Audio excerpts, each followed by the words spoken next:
أهلا بيكم يا أحلى متابعين في الجزء الرابع من قصة خاتم الشر على قناة خيال بلا حدود. لا تنسى الإعجاب والاشتراك في القناة. يلا نبدأ معركة جديدة. بعد الهروب من المدينة المدمرة عبروا الصحراء تحت ضوء القمر.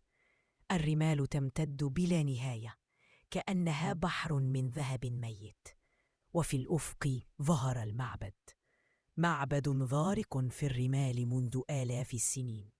أعمدته مشققة لكنها صامدة، جدرانه مليئة بنقوش مظلمة، وعند المدخل تماثيل حجرية برؤوس شياطين تحدق في كل من يقترب. الفتاة توقفت، عيناها الزرقاوان تشعان بقلق. همست. المكان ده بيتنفس ظلام. العجوز أومأ برأسه، صوته عميق وحزين. هنا البداية وهنا النهاية. دخلوا إلى الممر.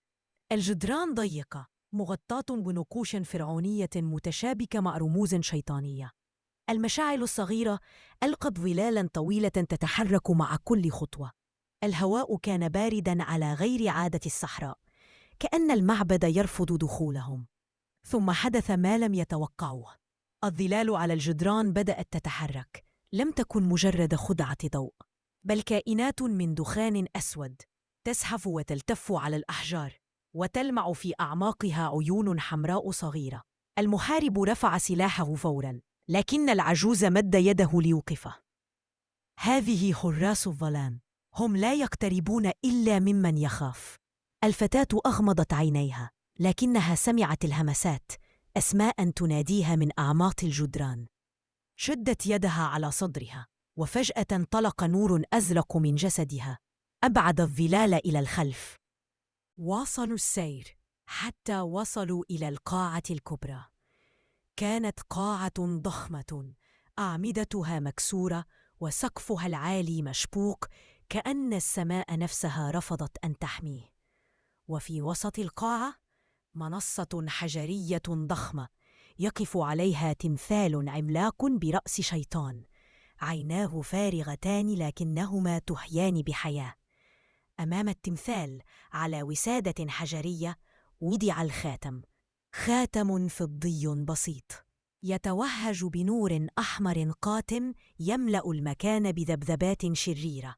الأرض اهتزت فجأة، التمثال تحرك، عيونه اشتعلت باللون الأحمر، وصوت كالرعد ملأ المعبد. اللعنة عادت، والمختار سيعود. ومن أعماق الظلال خرج آدم. لم يكن كما رأوه في المدينة. الظلام هنا غذى قوته. الخاتم على إصبعه يشتعل كجمر حي، وجسده مغمور بهالة حمراء كثيفة. خطواته تقرع الأرض كأنها جرس النهاية.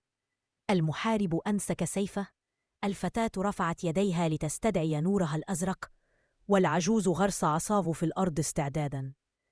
هنا في قلب المعبد المدفون بدأت المعركة التي ستحدد مصير العالم. أشوفكم في الجزء الخامس يا أحلى متابعين.